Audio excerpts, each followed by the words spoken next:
بسم اللہ الرحمن الرحیم۔ معزز ناظرین و سامعین، السلام علیکم ورحمۃ اللہ وبرکاتہ۔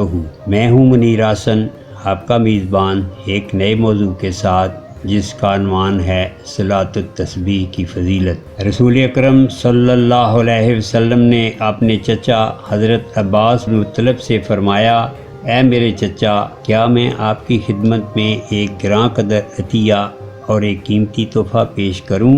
کیا میں آپ کو ایک خاص بات بتاؤں؟ کیا میں آپ کے 10 کام اور آپ کی 10 خدمتیں کروں؟ کیا میں آپ کو ایک ایسا عمل بتاؤں جس سے آپ کو 10 عظیم الشان فائدے ہوں؟ وہ ایسا عمل ہے جس کے کرنے سے اللہ تعالیٰ آپ کے سارے گناہ معاف فرما دے گا، اگلے بھی اور پچھلے بھی، صغیرہ بھی اور کبیرہ بھی، ڈھکے چھپے بھی اور اعلانیہ ہونے والے بھی۔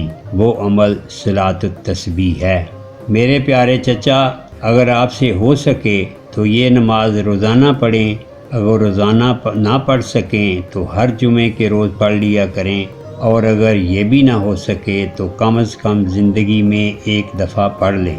حضرت شاہ ولی اللہ رحمۃ اللہ علیہ نے اس نماز کو کامل ترین نماز کا درجہ دیا ہے، کیونکہ اس میں اللہ کے ذکر اور تسبیح و تحمید کی بہت بڑی مقدار شامل کر دی گئی ہے۔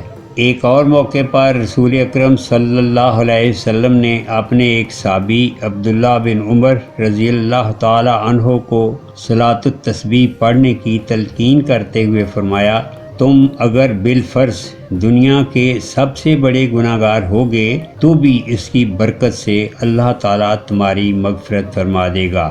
اللہ تعالیٰ سے التجا ہے کہ وہ ہم سب کی محرومی سے حفاظت فرمائے اور ہمیں ان خوش نصیب بندوں میں سے کر دے جو رحمت و مغفرت کے ایسے اعلانات کو سن کر ان سے فائدہ اٹھاتے اور ان کا حق ادا کرتے ہیں۔ ہم اپنے آئندہ آنے والی ویڈیو میں صلاۃ-ے-تسبیح کا طریقہ بیان کریں گے۔ آپ سے گزارش ہے کہ ہمارے چینل کو سبسکرائب کریں اور برابر میں لگے بیل آئیکن کو پریس کریں تاکہ ہمارے آئندہ آنے والی ہر ویڈیو آپ تک بر وقت پہنچ سکے۔ اس کے ساتھ ہی ہمیں اجازت دیجیے، ہمیں اپنی دعاؤں میں یاد رکھیے۔ اللہ تعالی ہم سب کا حامی و ناصر ہو، آمین۔